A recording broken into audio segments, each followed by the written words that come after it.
Hello అండి, welcome back to Hindus వంటిల్లు. ఎప్పుడైనా ఏమైనా తినాలి, త్వరగా అయిపోవాలి, అది కూడా హెల్తీగా ఉండాలి అని అనుకుంటే మాత్రం ఈరోజు వీడియోలో నేను చూపించిన ఈ రెసిపీ అయితే ట్రై చేయండి. చాలా బాగుంటుంది. నోట్లో అలా పెట్టగానే కరిగిపోతుంది, తక్కువ టైంలో అయిపోతుంది. ఇది ప్రిపేర్ చేయడానికి మీ ఇంట్లో ఉండే ఏదైనా ఒక కప్ అయితే మెజర్మెంట్ పెట్టుకోండి. ఎందుకంటే మెజర్మెంట్తో ప్రిపేర్ చేయడం వల్లే టేస్ట్ అనేది బాగుంటుంది.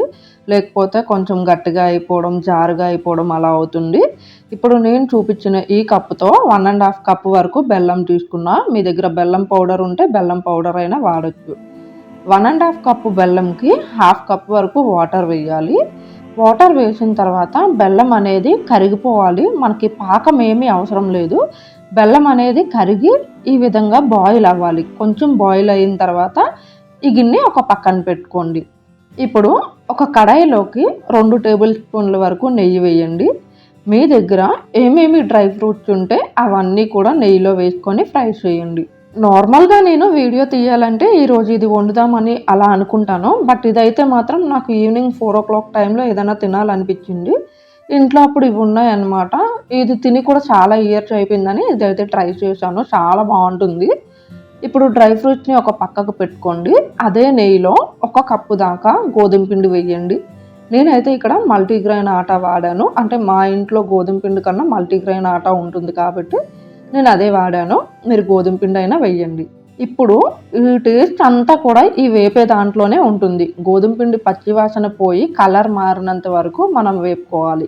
అంటే మీకు వేపుతున్నప్పుడు అర్థమైపోతుంది, అరోమా అనేది వచ్చిద్ది. అలాగే కలర్ ఈ విధంగా అయిన తర్వాత మనం ముందు కరిగించుకున్నాం కదా బెల్లం వాటర్ వేయాలి. డైరెక్ట్గా బెల్లం వాటర్ వేయకండి. ఫిల్టర్ చేయడం వల్ల ఏంటంటే ఆ నలకలు అనేవి ఆ జల్లెల్లో ఉండిపోతాయి. తర్వాత మెయిన్ ఇదే ఇంపార్టెంట్ అనమాట.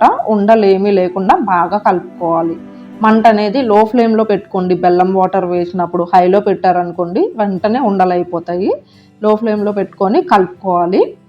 కలిపిన తర్వాత మధ్యలో మళ్ళీ ఒక 2 టేబుల్ స్పూన్ వరకు నెయ్యి వేయండి. నెయ్యి ఎక్కువ వేయడం వల్ల ఫ్లేవర్ అనేది చాలా బాగుంటుంది. నెయ్యి ఎక్కువ లైక్ చేయని వాళ్ళైతే ఫస్ట్ వేపుకోవడానికి వేసాం కదా, ఆ నెయ్యి అనేది సరిపోతుంది. ఉండలు అనేవి ఏమీ లేకుండా బాగా కలుపుకున్న తర్వాత ఒక 3 యాలకులు పౌడర్ చేసుకొని వేయండి. యాలకులు వేసిన తర్వాత మొత్తం అంతా బాగా కలుపుకొని ముందు మనం ఫ్రై చేసి పెట్టుకున్నాం కదా డ్రై ఫ్రూట్స్, అవి కూడా దీంట్లో వేసుకొని దింపేయడమే. ఇప్పుడు నేను ప్రిపేర్ చేసింది హల్వా కదా, అందుకే నేను ఇలా ఉన్నప్పుడు దింపుతున్నా.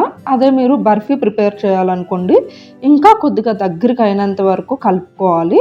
తర్వాత దాన్ని ఒక గిన్నెలోకి వేసుకొని దానిపైన డ్రై ఫ్రూట్స్ పెట్టుకొని కంప్లీట్గా చల్లారినంత వరకు పక్కన పెట్టేసేయండి. తర్వాత మీరు బర్ఫీ షేప్లో కట్ చేసుకుంటే బర్ఫీలు అనేవి రెడీ అయిపోతుంది. అంతే అండి, 5 minutesలో ఓన్లీ 5 ఇంగ్రీడియంట్స్తోనే మన హెల్దీ హల్వా అయితే రెడీ అయిపోయింది. మీరు తప్పకుండా ట్రై చేయండి. ఇంకా ఏ వీడియో కావాలో కామెంట్ చేయండి. వెళ్ళే ముందు ఒక లైక్ ఇవ్వండి.